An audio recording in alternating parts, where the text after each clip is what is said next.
And then there was Python. This is a topic that we're going to dive deep into in a specific session on Python. Similar to SAS and R, but even more so as a general purpose language, Python is a flexible coding language that can be used for data manipulation. It's frequently used for statistical analysis and building data science models as well, but it can even be used for developing websites and applications and even video games. Similar to R, Python is open source and free, and also similar to R, the Python language is usually coded out and ran in an IDE. The most popular IDE for Python, though, seems to be a Jupyter Notebook, but there are other IDEs as well for Python.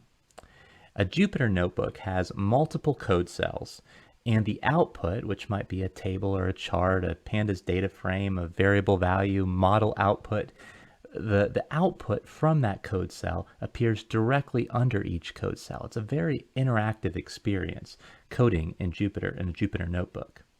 Similar to R, Python also uses packages that are full of functions for various types of data manipulations and actions. Anaconda is a very popular distribution for Python. It includes the Python executor, the thing that actually executes, runs the code, common Python packages, sets of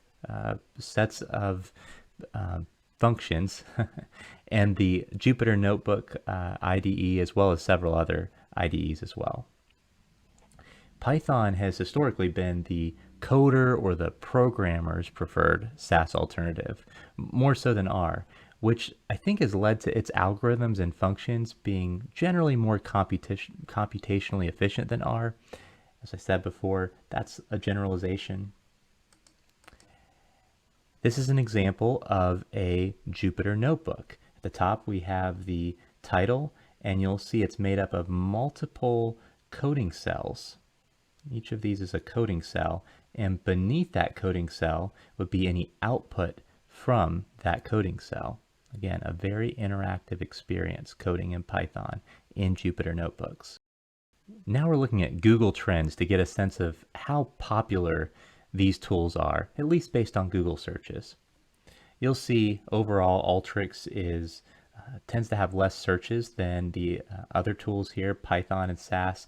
Now, R is hard to get a read on because it's a letter, so we don't have R shown here. But what you'll see is SAS' popularity has declined over time in terms of Google searches, and Python's popularity has really increased quickly since about 2010. It's become a very popular tool for analytics. Now, this is Python in general, which again can be used for things beyond analytics. I want to thank you for watching today. I hope you got a lot out of it.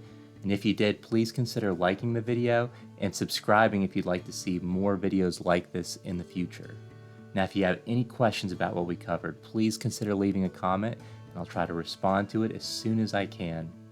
One last thing, if you or your organization ever need anything analytics related, an analysis, a dashboard build, maybe a data science model build, perhaps deeper training on this very topic or other analytics topics, even a complete analytics transformation, please consider value-driven analytics.